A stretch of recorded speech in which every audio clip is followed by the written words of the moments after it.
Hello बच्चों, तो question देखते हैं कि the aqueous solution of an inorganic compound X yielded a white precipitate when treated with dilute HNO3 and AgNO3. Another sample of the solution X when treated with NaOH gave a white precipitate first, which dissolved in excess NaOH, yielding a colorless solution. When H2S was passed through that solution, a white precipitate was obtained. Identify the compound X and give the reactions. तो इस question को solve करने के लिए जो की concept हमको चाहिए होगा वो ये है कि हमारा जो कंपाउंड है वो फॉर्म हो रहा है X, राइट? एज इन जो कंपाउंड X है वो रिएक्ट कर रहा है AgNO3 और डाइल्यूट HNO3 के साथ, और वो एक वाइट प्रेसिपिटेट फॉर्म कर रहा है. तो यहाँ पे तो एक सॉल्ट फॉर्म होने वाला है जो कि एक सिल्वर सॉल्ट होगा. तो हमको ये इमेजिन करना है कि कौन सा सिल्वर सॉल्ट है जो कि वाइट इन कलर है. तो हमको पता है कि silver chloride is white in colour, right? अब सिल्वर क्लोराइड अगर वाइट इन कलर है यानी कि हमारा जो एक्स रहेगा वो भी कुछ एक क्लोराइड सॉल्ट ही होना चाहिए. It is a chloride salt.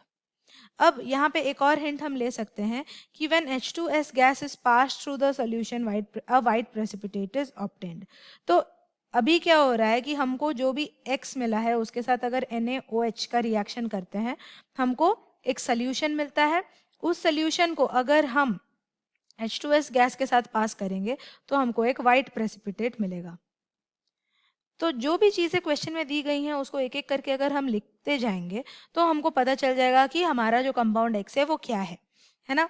तो अगर इस हिसाब से सॉल्व करते जाएं तो पहला इक्वेशन जो है उसमें एक्स जो है वो रिएक्ट कर रहा है डाइल्यूट HNO3 प्लस AgNO3 के साथ, और हमको यहाँ पे मिल रहा है एक वाइट प्रेसिपिटेट.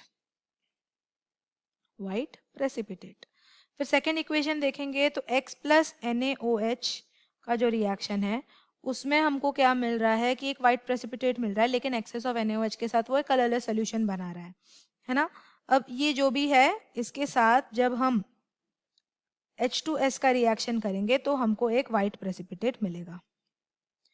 तो हिट एंड ट्रायल मेथड से देखते हैं कि हमारा X क्या हो सकता है.